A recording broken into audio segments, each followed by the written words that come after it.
अथ दशमोऽध्यायः विभूतियोगः।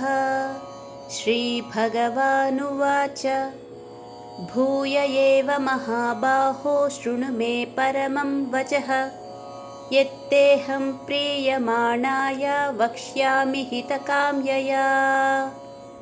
10వ అధ్యాయంలోని 1వ శ్లోకం యొక్క భావాన్ని పరిశీలించినట్లయితే శ్రీకృష్ణ భగవానుడు ఈ విధంగా పలికెను. నా దివ్య ఉపదేశాన్ని మళ్ళా వినుము అర్జున.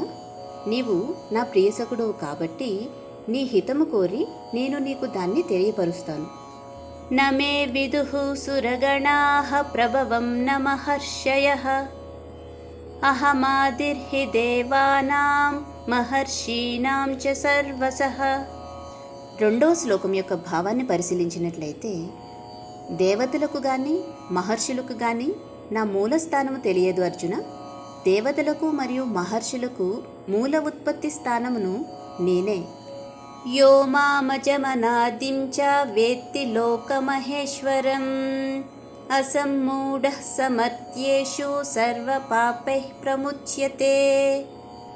3వ శ్లోకం యొక్క భావాన్ని పరిశీలించినట్లయితే నేను జన్మరహితుడను మరియు ఆది లేనివాడిని అని మరియు సర్వలోక మహేశ్వరుడును అని తెలుసుకున్న మనుష్యులు మోహానికి గురికారు అర్జున. అంతేకాకుండా వారు సమస్త పాపముల నుండి కూడా విముక్తి చేయబడతారు అర్జున. బుద్ధిర్జ్ఞానమసమ్మోహ క్షమా సత్యం దమః సమః సుఖం దుఃఖం భవో భావో భయం చాభయమేవ చ అహింసా సమతా తుష్టిస్తపోదానం యశో యశః భవంతి భావా భూతానాం మత్త ఏవ పృథక్వితాః.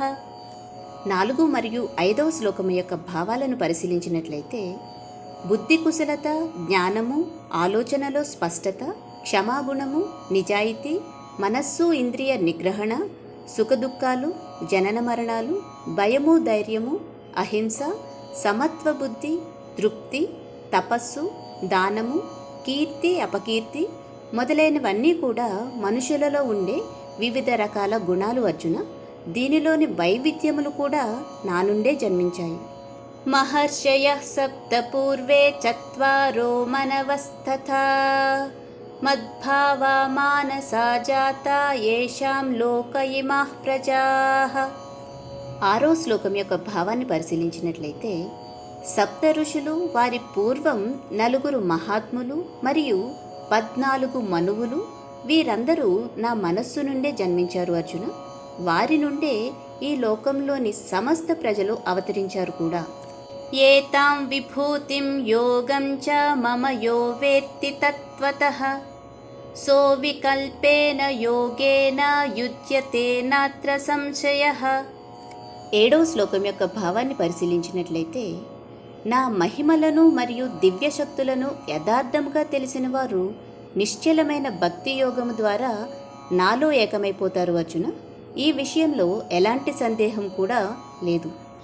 అహం సర్వస్య ప్రభవో మత్తః సర్వం ప్రవర్తతే ఇతి మత్వా భజంతే మాం బుధా భావ సమన్వితాః. 8వ శ్లోకం యొక్క భావాన్ని పరిశీలించినట్లయితే నేనే సమస్త సృష్టికి మూల ఉత్పత్తి స్థానమును అర్జున. నా వలననే ఈ సృష్టి మొత్తం నడుస్తున్నది కూడా. దీనిని సంపూర్ణంగా తెలుసుకున్న జ్ఞానులు నన్ను అత్యంత భక్తి విశ్వాసములతో ఆరాధిస్తూ ఉంటారు అర్జున.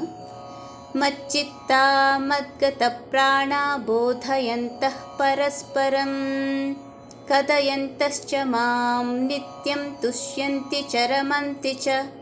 9వ శ్లోకం యొక్క భావాన్ని పరిశీలించినట్లయితే వారి మనసులు నాయందే లగ్నం చేసి వారి జీవితాలను శరణాగతితో నాకే అర్పించి నా భక్తులు ఎల్లప్పుడూ నాయందే సంతుష్టులై ఉంటారు అర్జున.